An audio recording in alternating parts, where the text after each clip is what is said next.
Hello everyone, तपाईहरु सबैलाई मेरो च्यानलमा स्वागत छ। इट्स मी विकल्प। यो भन्दा अगाडिको भिडियोमा हामीले डिस्कसन गरेको थियौं कुनै एउटा फंक्सनमा पोइन्टर्सलाई कसरी पास गर्ने भनेर, र आजको भिडियोमा चाहिँ डिस्कसन गर्छौं कुनै एउटा फंक्सनबाट पोइन्टर्सलाई कसरी रिटर्न गर्ने भनेर। कुनै पनि फंक्सनमा पोइन्टर्स पास गर्नुको मिनिङ हुन्छ कि त्यो फंक्सनमा हामीले कुनै एउटा भेरिएबलको एड्रेस चाहिँ पास गर्दैछौं, किनकि पोइन्टर भनेकै एड्रेस स्टोर गर्ने एउटा भेरिएबल हो नि त। पोइन्टरलाई पास गर्नु भनेकै एड्रेसलाई पास गर्नु हो। त्यसै जस्तो कुनै फंक्सनबाट पोइन्टर्सलाई रिटर्न गर्छौं भन्नुको मतलब हामीले त्यो फंक्सनबाट कुनै एउटा भेरिएबलको एड्रेसलाई चाहिँ रिटर्न गर्छौं। As an example, let us write a function जसले दुईवटा नम्बर्सहरु लिन्छ र त्यो दुईटा नम्बर मध्येको म्याक्सिमम चाहिँ हामीलाई रिटर्न दिन्छ। यदि यो फंक्सनले हामीलाई इन्टिजर रिटर्न गर्थ्यो भने हामीले यसको रिटर्न टाइप इन्ट भनेर लेख्थ्यौं, त्यसपछि यसरी म्याक्सिमम भनेर भन्थ्यौं। तर राइट नाउ हामीले यो फंक्सनबाट इन्टिजर भेरिएबललाई रिटर्न गर्ने हैन कि इन्टिजर पोइन्टरलाई रिटर्न गराउन खोजिरहेको छौं भनेपछि यसको रिटर्न टाइपमा इन्ट मात्र लेखेर भएन, इन्ट पछि यो म्याक्सिमम भन्दा अगाडिपट्टि एउटा एस्टेरिक पनि राख्नु पर्यो। यसको मिनिङ भयो कि यो फंक्सनले इन्टिजर पोइन्टर चाहिँ रिटर्न गर्दैछ, इन्टिजर भेरिएबल चाहिँ हैन। म्याक्सिमम भन्ने त्यसको नेम भयो र यसले दुईटा प्यारामिटर्स के लिन्छ त भन्दा एउटा इन्टिजर पोइन्टर a भनेर लिन्छ, अर्को इन्टिजर पोइन्टर b भनेर लिन्छ। त्यसपछि यहाँ भित्रबाट मैले चेक गर्छु the value pointed by a चाहिँ यदि ग्रेटर देन भयो the value pointed by b भने त्यो बेलामा हामीले रिटर्न गर्नु पर्यो a लाई, किनकि a भनेको हाम्रो के हो, पोइन्टर हो नि त। पोइन्टरलाई रिटर्न गर्नु पर्यो किन भन्दाखेरि हाम्रो रिटर्न टाइप के छ, पोइन्टर छ, इन्टिजर पोइन्टर। a भनेको हाम्रो इन्टिजर पोइन्टर हो नि त, हैन? त्यो भएको हुनाले a लाई चाहिँ रिटर्न गर्नु पर्यो। त्यस्तै जस्तो यदि यो भएन भने मैले रिटर्न गर्नु पर्यो केलाई भन्दा b लाई। The value pointed by b लाई रिटर्न गर्ने हैन कि b इटसेल्फ लाई चाहिँ रिटर्न गर्ने, किनकि इन्टिजर पोइन्टरलाई रिटर्न गर्नु छ। यहाँ तलपट्टि आएर मैले suppose int m equals to 7 र n इक्वल्स टु 90 भनेर भने, त्यसपछि मैले यो दुईटाको म्याक्सिमम निकालेर आएको रिजल्ट स्टोर गर्नको लागि एउटा अर्को इन्टिजर पोइन्टर भेरिएबल बनाउँछु। त्यो इन्टिजर पोइन्टर भने चाहिँ इन्ट एस्टेरिक p भनेर हुन्छ रे। सपोज यो भने एउटा पोइन्टर भयो। यो पोइन्टर किन बनाएको छु भन्दाखेरि यो फंक्सनले हामीलाई रिटर्न गर्छ एउटा पोइन्टर भने त्यो फंक्सनबाट आएको भ्यालुलाई राख्नको लागि पनि हामीलाई पोइन्टर भेरिएबल नै चाहियो है।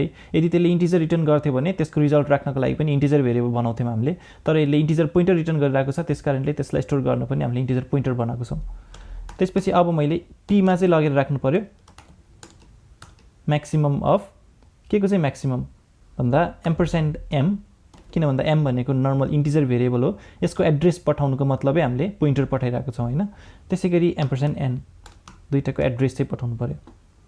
यसरी एड्रेसहरु पठाउन साथ m को एड्रेस गएर कपी हुन्छ a भन्ने इन्टिजर पोइन्टरमा, त्यसको मतलब a भन्ने पोइन्टरले अब पोइन्ट गर्न थाल्छ m लाई है। यहाँ भित्रपट्टि a लाई मैले जहाँ पनि चलाए भने m को भ्यालु डाइरेक्टली चेन्ज हुन जान्छ। इन अदर वर्ड्स a लाई हामीले m को रिफरेन्स भन्न सकिन्छ, b लाई हामीले n को रिफरेन्स भन्न सकिन्छ, त्यसैकारणले यसलाई पास बाइ रिफरेन्स भनेर भनिन्छ। यहाँ तल आएर मैले प्रिन्ट गरे maximum equals to %d \n भनेर। अब यहाँनिर प्रिन्ट गराउँदा p लाई मात्र प्रिन्ट गराएर चाहिँ भएन, किनकि p भनेको त पोइन्टर हो। यो पोइन्टर भित्रको भ्यालु निकाल्नु पर्यो। The value pointed by pointer भनेर भन्नको लागि एउटा इन्डिरेक्सन अपरेटर हाले मैले त्यहाँ एस्टेरिक भनेर। यो गराएर प्रिन्ट गराए भने चाहिँ अब 7 र 90 बीचको म्याक्सिमम भ्यालु चाहिँ प्रिन्ट हुनुपर्छ। लेट्स सी 90 आउनु पर्यो। ओके, म्याक्सिमम इक्वल्स टु 90 भनेर। यहाँ चाहिँ बेसिकली हामीले इन्टिजर भेरिएबल हैन कि इन्टिजर पोइन्टर रिटर्न गरिरहेको छौं, यसलाई नै हामीले रिटर्निङ द पोइन्टर्स फ्रम फंक्सन भनेर भन्यौ।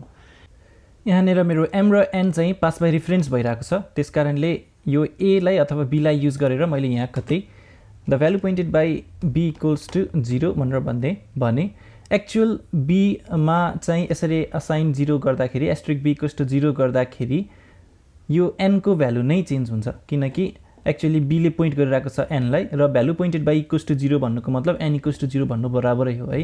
पास बाइ रेफरेन्स भनेकै त्यही हो नि त। म यहाँ तल आएर सपोज प्रिन्टएफ गरे र new value of b equals to भनेर %d \n यहाँ लागेर b भन्दा पनि n भनौं न है, n भन्ने भेरिएबल छ।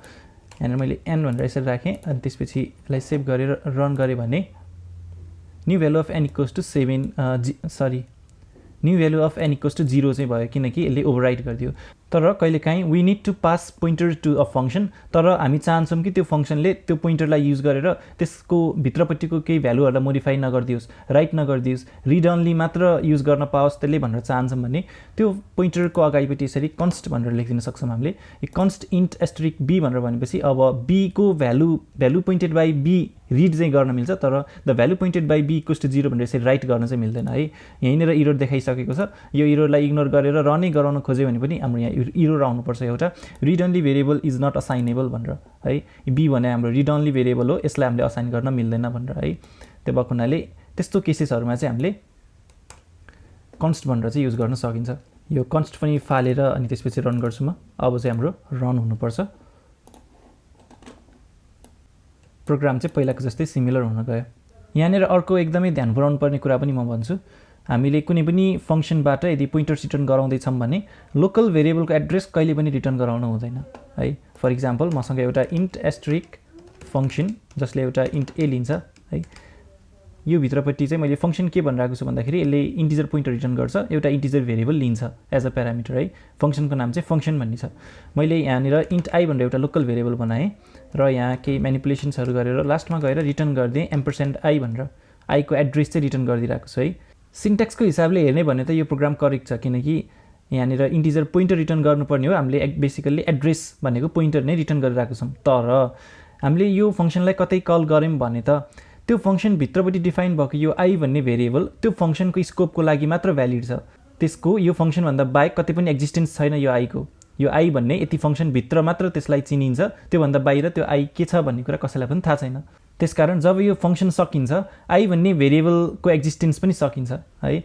तर हामीले यो फङ्सनबाट आईको एड्रेस चाहिँ रिटर्न गरिरहेको छौँ भनेपछि यो फङ्सनलाई कल गर्दाखेरि कतै फङ्सन कल भएर सकिसक्यो, एक्जिक्युसन पनि सकिसक्यो, आईको भ्यालु पनि एक्जिस्टेन्सबाट हटिसक्यो, तर we still have reference to i होइन।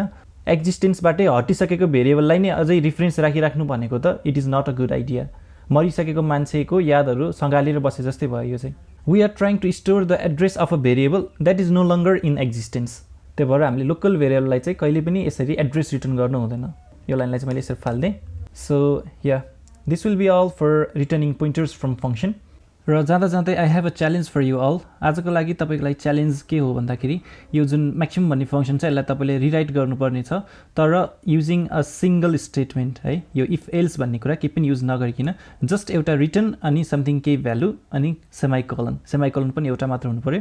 सिङ्गल स्टेटमेन्टमा यो फङ्सनको रिडिफिनेसन तपाईँले लेख्नुपर्ने हुन्छ। तपाईँको एन्सरलाई कमेन्ट सेक्सनमा ल्याएर राखिदिनु होला र फर्स्टमा जसले करेक्ट एन्सर दिनुहुन्छ उहाँको कमेन्टलाई मैले पिन गरेर राखिदिन्छु टपमा।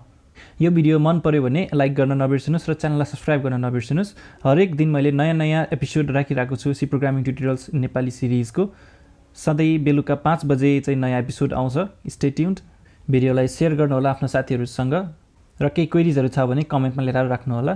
अनि मैले जति पनि यो कोडहरू लेखेको छु सबै मैले गिटहबमा राखेको छु। The link is in the description, you can check it out. अर्को भिडियोमा फेरि भेट हुने नै छ। See you letter.